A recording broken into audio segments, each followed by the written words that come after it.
Bem-vindo de volta. Nessa aula vamos continuar a trabalhar com o Hardhat Runner e vamos executar o nosso primeiro script no Hardhat.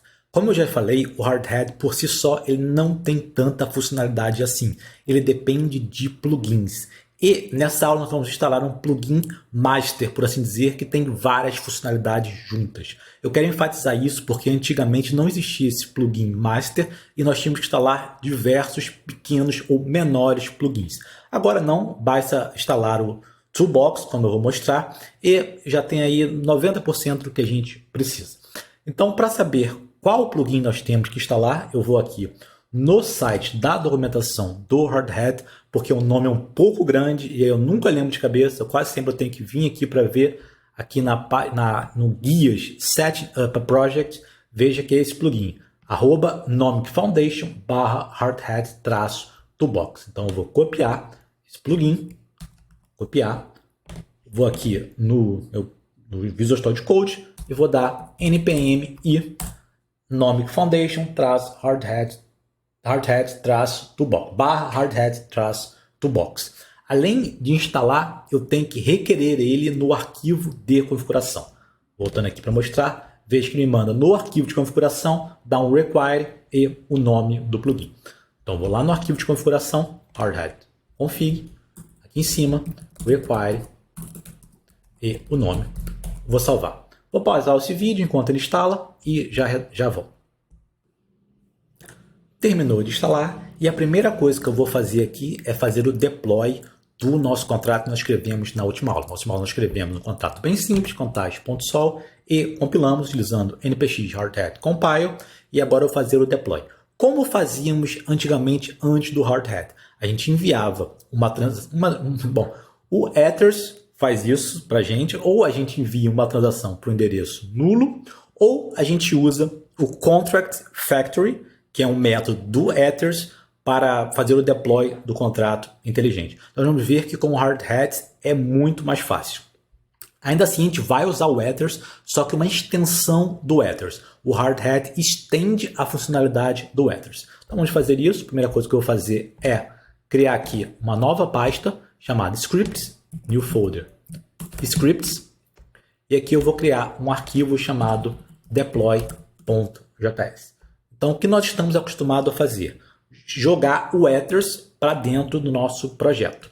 Opa, mas eu não instalei o Ethers, nós não demos npm e Ethers, porém ele foi instalado junto com esse plugin que eu acabei de instalar. Então, basta colocar const ethers igual require e aqui hardhat. Vamos continuar agora, mesma coisa, aquela função assíncrone, async, e executar. Bom, vamos lá. Eu quero fazer o deploy do contrato. Lembrando que no Ethers que a gente fazia é utilizar o objeto Contract Factory, que é a fábrica de contratos.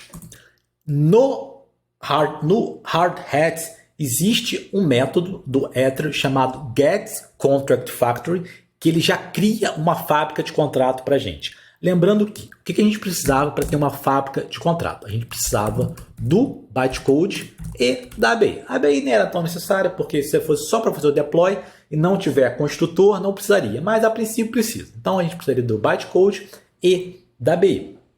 A gente precisava criar duas variáveis, um bytecode, uma ABI, etc. Aqui não vamos precisar. Por quê? Vamos lá.